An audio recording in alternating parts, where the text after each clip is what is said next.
think that I'd want to be a speed skater, and I'd probably be a sprinter. I bet you'd be a sprinter.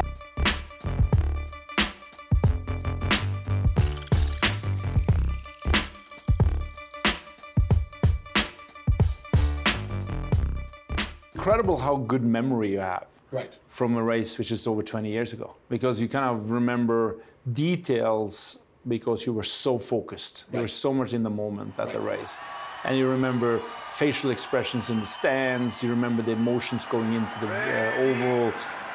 People don't really understand, if they've never actually been in that arena, how things just slow right down to stop. You see everything more than you ever do. I have not done ever since that day.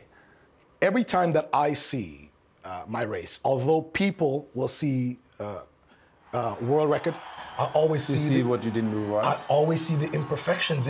I look at the 100 meters, I'm thinking, my God, I ran 40 meters decent. Yeah. The other 60 is, the first 30 was terrible. Okay, the last 30 is terrible. When you look at your race, I thought your race was pretty good. Well, yeah, I thought I looked at it pretty perfect at the time. Well, yeah, but that's the thing. That's interesting, yeah. Right, but you're looking at it as a fan, as I'm looking at your race. Yeah. So when you see your race, was that the perfect race?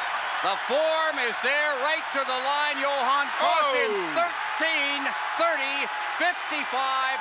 The world record is broken by 13 seconds. Incredible. It was, I broke the world record by a whole bunch. Right. Nobody skated this fast. Nobody believed you could skate this fast. They said this record's going to last forever. And then I'm looking at it, and I look at the 3 last laps, and I was like, why did I do that? I could have done that better. It's exactly the same thing. Right. I know exactly what I didn't prepare for, and I failed a little bit. I mean, it was like I could have done some tenths of a second faster. Right. Is that it could have been better, even though it was an incredible good race and one of my best race in my life. But I could still see that, there's things there I could have done better.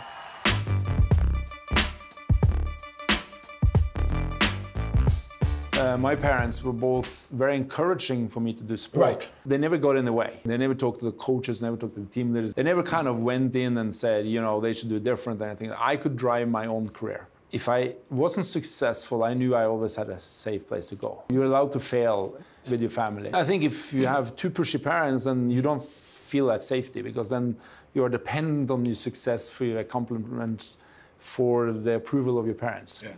And I really wanted to do something else in life than sport. Right. I was, in medical school, so I was training to be a doctor, so I had that second goal, which was with me throughout my career.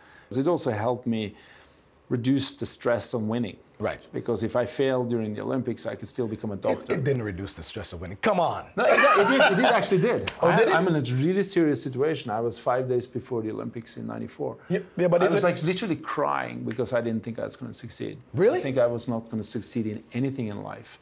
And we had this... what do you mean? Because if you didn't win? If I didn't win, because I've given everything to the skating. I was like... Yeah, but that's what it's about, though, yo. Yeah, but I mean, the pressure was so high.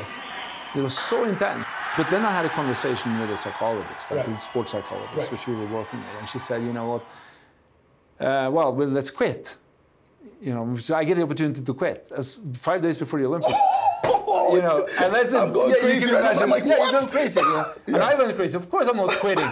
Never in. So I make a choice that I want to participate, which is really important. Oh, you have to, right. Yeah, because if you feel that you are trapped in it, you won't succeed. No, as you know. But if you own it, if you own it, so I owned it. Yeah. And the second thing she said, if you fail, how do you think you're going to be failing as a doctor? Do you think does it have an impact? That's serious. That's good. And I said, well, honestly, she said, if you fail, you'll probably become a better doctor because you will have better empathy. And we need doctors with empathy. Right. Right.